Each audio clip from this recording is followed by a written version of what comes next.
Apple unveiled that they've rebuilt Siri AI. Some tasks are on the device, and then heavier tasks through Apple Private Compute, which is basically Gemini.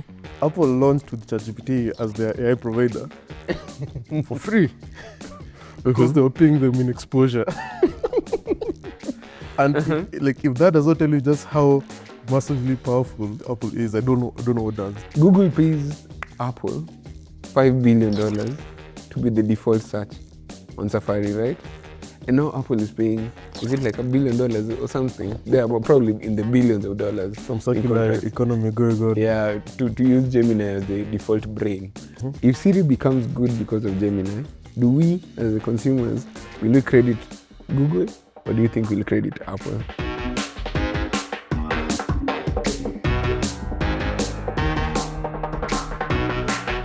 A lot of stuff has been happening in the tech world. A lot of stuff has been happening in Africa as well, tech considered, of course. And I think today we just wanted to start with the fact that Apple has rented a brain from Google. But in WWDC, which happened like a couple of weeks ago, 2 weeks ago, give or take, Apple unveiled that they've rebuilt Siri AI. Now, I'm an iPhone user. Indeed you are. I'll be the first to say it was a dumb one. But reports describe that a Google Gemini-backed architecture is what powers it, with Apple routing lighter personal context and on-device tasks through Apple Silicon, and heavier reasoning through what they're calling private cloud compute. And users may still opt into ChatGPT for specific queries if they want, but the strategic shift here is that Apple is trying to make AI feel native to iOS, to the operating system, rather than being a separate chatbot destination or another app that we are adding onto Apple. Let me stop there because you have choice words already. Before we continue, let's first remember that Apple launched with ChatGPT as their AI provider for free because they were paying them in exposure. And if that does not tell you just how massively powerful or big Apple is, I don't know what does. No. I can already tell what Apple's strategy is by doing that. But I'm jumping ahead of myself. And also, even as we think about as we're discussing this, we have to put in the context that they're having a new CEO. John Ternus. Yes. Actually, those are key facts to have in place. So in WWDC, Tim Cook did his final keynote and handing the CEO role to John Ternus. He's not just the chairman. He's not just the chairman. Then Siri AI is positioned now as a system-wide assistant. It's conversational, apparently. Now it's more context-aware, and it's able to interact with apps directly and use an on-screen content. So you can actually instruct it to do things that, frankly, was making Siri really dumb. All right, and then the architecture about this whole AI thing is reported as hybrid. Some tasks are on the device, and then heavier tasks through Apple Private Compute, which is basically Gemini. But yeah, and everyone knows that. But Apple is still working hard to brand the experience as Apple Intelligence and Apple Foundation models. For as long as they own the customer, it is their AI. I mean, that's a big question. But I think the bigger play that Apple is trying to do here is that they're trying to commoditize the model layer, so while they still own the user relationship, so that they make using AI models just the same way they use they slap a Samsung screen. They're coming up. They want to be the platform. They want to be the platform. They still want to own the user relationship. They still want to own the delivery. The delivery. But it becomes a big misstep, in my opinion, if the hype that everyone is now valuing SpaceX at $1.77 trillion when they IPO'd, and probably Claude and Anthropic and OpenAI probably IPOing at almost $1 trillion in valuation. If AI actually becomes the OS, in my view, they're in danger. Why? It's a missed bet. Because right now, we know that Apple uses Samsung screens, right? But we don't care as long as the overall experience of what an Apple phone is good, Yeah. right? However, the screen is just a part of the whole. It's never groundbreaking. Like, it doesn't matter that a Samsung screen is slightly better. The overall experience of what literally entails the Apple experience is on the phone, it's on the iOS, it's basically a lot more than just the screen itself. If intelligence actually becomes the new OS, then this is a bet that they're fundamentally losing. Because Apple has prided itself in being very vertical. They own almost everything. And that explains the big move as to why they had to switch to Apple Silicon. Now, like Apple Silicon over Intel chips, for instance, like going as close to them, like owning as vertical of the stack as much as possible. Now, the bet here is if AI and if intelligence is truly now going to be the new OS, that is a very crucial part of that experience. For them not to own. For them not to own. So you're making the bet that it's an opportunity cost for them to, perhaps they should instead be doubling down on building their own models as opposed to renting it out because they want to own that entire part of the delivery of AI products. Whereas currently it seems they're trying to put themselves, can I say, on the fringes where they're owning the lowest level, which is the processors, and then the highest level, which is the users and eventually the distribution that they have. So what I'm actually trying to say is that I think Apple has just admitted that they are behind significantly on the foundation model, and them actually partnering with Google is like the most Apple thing, rather than ship out like something weaker or substandard. Yeah. Though technically speaking, it's been weaker and substandard to this point. They would rather pay. You know what's actually ironical is that Google pays Apple $5 billion to be the default search on Safari, right? And now Apple is paying, is it like $1 billion or something? They are probably in the billions of dollars. Some circular economy going on. Yeah, to use Gemini as the default brain. Symbiosis of sorts. Exactly. So you can see, you can tell there's some very interesting, they're making a bet on each other's staying power, first of all, to ship out. But I think Apple is also making a bet on the fact that they're basically buying themselves a couple of quarters to try and catch up. That's exactly what I was going to say. Just because like there's this deal on the table or they're partnering doesn't necessarily mean that they've given up on trying to do it on their own. Perhaps it's just, hey, they can't wait until they're fully ready. But at the same time, they can't rush an unfinished product. They've already had an experience rushing an unfinished product. Okay. And people actually really pointed it out. Yes. So now perhaps they're wise enough to take from the best as they try to backfill and build a reputation. But here's the thing that for me was interesting. Let it go. Let it be on the record that I remember when we were here with you at Kabi, and I said Apple's going to win this AI race. I don't think they are. You see, you're inherently, your statement is making the assumption that AI is not going to be the new OS. No. That's the only way they win.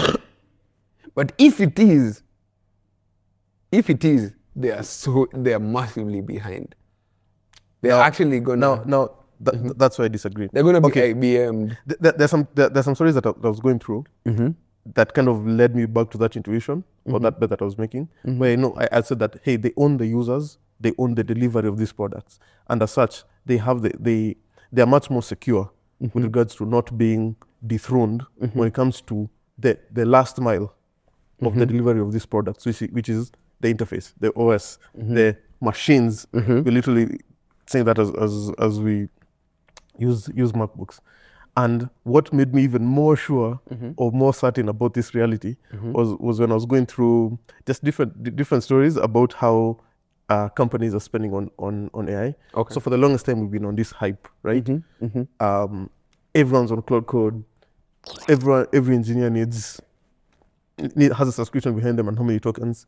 But more and more, people have been kind of taking a step back and asking ourselves. I think it was Jensen Wong was saying, hey, if my engineer is paid $500,000, he needs to be spending, I don't know, 250,000 in credits, in AI credits. And I think we're at a point where people ask themselves, wait, hold up, how much are we actually spending on AI, and are we getting our money's worth? Like, so I ask myself, are we shipping more quality? If we're writing 10 times more code, are we shipping 10 times more products? Are we shipping 10 times? Are we building 10 times more as well? If every engineer is 100x levered, yes. Does this mean the company is 100x levered because of AI output? Now, I think that's a different. And now, wait up. So companies have already started reporting. I remember I talked about Uber, who were saying that they've already spent their whole year's budget in the first quarter. There was a 4-man company that spent, was it $500 million on their AI budget? And I think people are kind of starting to wake up and ask themselves, okay, is the juice really worth the squeeze? But we're not going back to, hey, you're going to handwrite everything. Like that gene is it's out of the bottle. It's out of the bottle. So now we ask yourself, the next question comes, how much more efficient? And that's when I thought and I realized, just the more I thought about it, the more I came to the conclusion that Apple is going to win this, because now I started seeing a list of new devices that are AI only CPUs. Like the way there was the AMD, there was this whole $4,000 whatever computers that can run 200B parameters and stuff like that. So now that we've gone to the extreme end where we've tried to maximize on how much you can get out of AI, people are now trying to strike that balance of how much can I spend without necessarily overspending, how much can I get out of my money. I need to get my money's worth, value for money, right? And that led me down to the path of, if people, the more people go in that direction, the more we're likely to see things such as contribution to open source models becoming a big thing. That's true. That is a take I can agree with. And then we're going to see how much they'll try to push these models back to the CPU, such that it's now decoupled. Intelligence is living on device and not living on like whichever companies. So I think there's a big case to be made for open source models in terms of optionality, being able to run your stack on intelligence that does not depend on a big tech company. That I agree with. However, the issue you're talking about token maxing and the reason why the cost is as is because I think the fundamental problem is that it's an energy constraint issue. It's a compute issue. It's people investing in hardware to run. That's why NVIDIA will keep shipping things that are better, like better GPUs that can run models faster, that can do heavier compute. That's why SpaceX has been valued, because the moonshot idea that now they're pushing is building compute on the moon at a much lower cost than the constraints that we have on Earth, right? So what you're talking about, number one, is a compute issue. And to me, it points to the thesis that intelligence is now going to be actually the OS of the future of where software is heading. Think about it this way. Apple hit a massive level of distribution in their hardware devices. And then Apple hardware phone sales stood at some point for years, right? Then they diversified into a services business, right? They're giving you apps for everything behind a paywall, everything behind a subscription. What intelligence is at this point right now is the dumbest it can be, number one. We could literally rewrite software. You've been hearing about SaaSpocalypse, right? Like how different SaaSes are being... everyone is not just writing a SaaS that custom fits their situation and cutting off like very heavy enterprise SaaS builds, right? So if that is any trend indication, that basically means that, that means there is some weight to thinking of intelligence as an operating software for the future. Now, my argument is that Apple, this is not like Apple slapping a Samsung screen on an Apple device. This is like a very core stroke fundamental part. The reason why Apple is valuable, and we say this, is because it controls the whole ecosystem. Intelligence attacks the heartbeat of the control of the ecosystem. in my think I agree opinion. with that. I think people can do hardware, but if I think people cannot do hardware. I think people cannot. Okay, I mean, like, You're speaking as if a chip is. so what you're basically saying is Apple will win because AI is going to be commoditized. Yeah. I'm saying Apple is missing I'm basically saying Apple is missing, it's falling behind on the most critical part of what made them have all the control. Maybe they could, the reality of building intelligence as I'm seeing it right now over the last, whatever, let's just call it since 2022 when ChatGPT 3.5 came out, is that it's a very messy affair. Like things will hallucinate. Like AI models will hallucinate. Right now, even on the best benchmarks, the best models are scoring 75% whatever accuracy levels. That is all anti-Apple product culture. They want to ship out, they can be the last ones, but they have to ship out the best. What I'm trying to say is that is just basically not how you build intelligence. And that's why someone like Elon Musk who lives on like ship crappy things and iterate very fast over it, is able to like really fast principles and fight back and begin to compete. I'm not saying he's the best, I'm just saying he can compete with frontier labs in any vertical. So I don't know, man. But his competition is his brand, though. I'm not gonna get into that. We're getting too political. Again, too political. What I was trying to get at is that, and funny enough, I was watching a video about someone talking about music. He's a musician who was talking about how what was a revolution for them, their AI moment a while back was that they used to have to record in specific studios. It would cost them thousands of dollars, and everything changed when personal computing became a thing, right? So musicians would just record on their laptops, right now on your phone, and people make a living out of that. And it was just draw that same comparison with AI as well, that, hey, if at this rate, it's going to be just getting more and more costly. We've seen all this, all everyone who provides an AI service, we've had to revise. Now it's per usage spending, the quotas. Because of the same limitations that are pointed out. Compute limitation, energy constraints. There's only enough power you can produce. So you can either build more compute or you can try to be more efficient. And in fact, if you think about it, these processors on the current level processors is a story of efficiency winning over raw power, because ARM processors were built for the specific purpose that, hey, you cannot just run CPU level or computer level programs on a phone. That's too much resource. So we need to constrain the resource so that it works within the limitations of a device, and that progressed to the point where this laptop is running the architecture that was really just powered for phones, and instead it's now at a point where it's so mature that it goes against Intel architecture. Do you think it's x86 and? Do you think it's an aspect of both?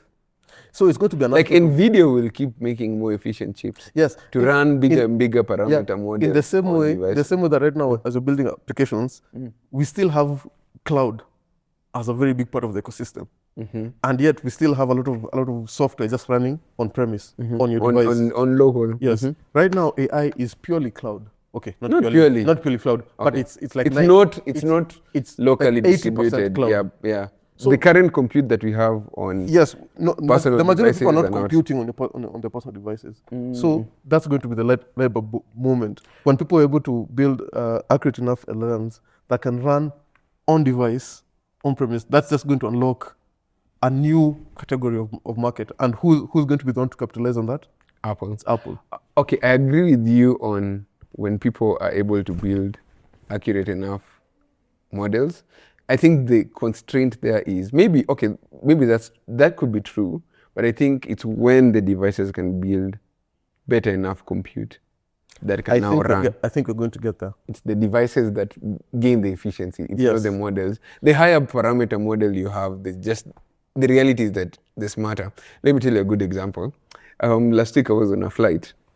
So I was on a flight with my colleague, and we knew we were going to be offline the whole time. It was a 5-hour flight. So we decided, let me download. I downloaded GPT OSS, and then he downloaded Gemma 4B, the ones that could run on our machines. I will not lie to you. I thought it was good. It was actually like, I think with Olama I was running it for, mine was around 18 gigs, an 18 gig download. His was around 22 gigs worth of download. We couldn't actually get any work done. Those things are dumb, bro. Like and that's Gemma. You don't have to remind me. Yeah, those things were so dumb. Like, remember ChatGPT 3.5? So you, like, a lot of the reasoning work that we wanted to do, we're actually so abused. Like, we're actually not abused. We are so pampered when you use like the pro plans and everything. How it manages context, reasoning, you just cannot go back to the dumber models unless you're using them for specific jobs.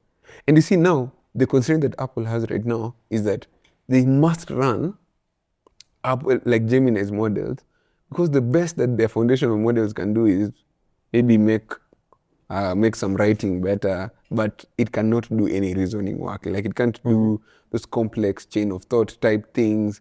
And I was just thinking to myself how far local LLMs still are, like, compared to what we have on the frontier labs on cloud.